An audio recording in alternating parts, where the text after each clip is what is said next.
আজ এক আমার সাথে কাণ্ড হয়েছে। বান্ধবীর মেয়ের জন্মদিন ছিল, সেটাই আমি ভুলে গেছিলাম। তোকে যে মনে পড়েছে এটাই হচ্ছে অনেক। রাত হলেও আমরা রেডি সেডি হয়ে বেরিয়ে পড়েছিলাম, আর ওদিকে আমার বান্ধবী তো আমার উপর রেগে লাল। দেখো, দূর থেকেই পারলে আমাকে ওখানেই মারে। তারপরে এদিকে যার জন্য আসা সে তো ঘুমিয়ে পড়েছিল। আমি আর আমার বান্ধবী মিলে একটু ছবি টবি তুলে নিলাম। এটা হচ্ছে আমার এক মিষ্টি দিদি, এটা হলো আমাদের কিউটি পাই আর তার দাদা। এদিকে তো গান হচ্ছিল আর সাজিয়েছে তো ওহো, খুবই সুন্দর। অনুষ্ঠানটা ছিল বসিরহাট পথের সাথীতে। আগেও আমি পথের সাথীতে এসেছি, কিন্তু আজকে তো সাজিয়ে একদম অন্যরকম লাগছে। তারপরে আর কি, গিয়ে তো খাওয়াই শুরু করে দিয়েছি। গরম গরম সবকিছু খাওয়ার পরে আমরা তো ফ্রুট জুসও খেয়ে নিয়েছিলাম। আর এটা দেখো কি সুন্দর লাগছে কৃষ্ণের মূর্তিটা।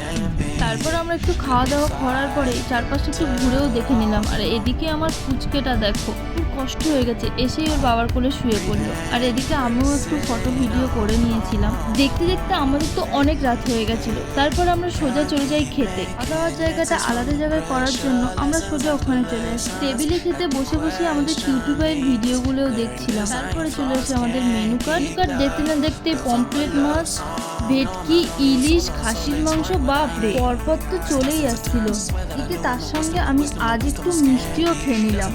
আপনার ধুতে ধুতে সঙ্গে কিন্তু আইসক্রিমও চলে এসেছিল। তারপর আমরা খাওয়া দাওয়া করে বান্ধবীর কাছে চলে আসি। এদিকে আমাদের পুচকিও উঠে গেছিল। পুচকিকে নিয়ে সবাই মিলে কেকটাও কেটে নিল। এই পর্যন্ত, আবার দেখা হচ্ছে নেক্সট কোনো ব্লগে। ততক্ষণ টাটা।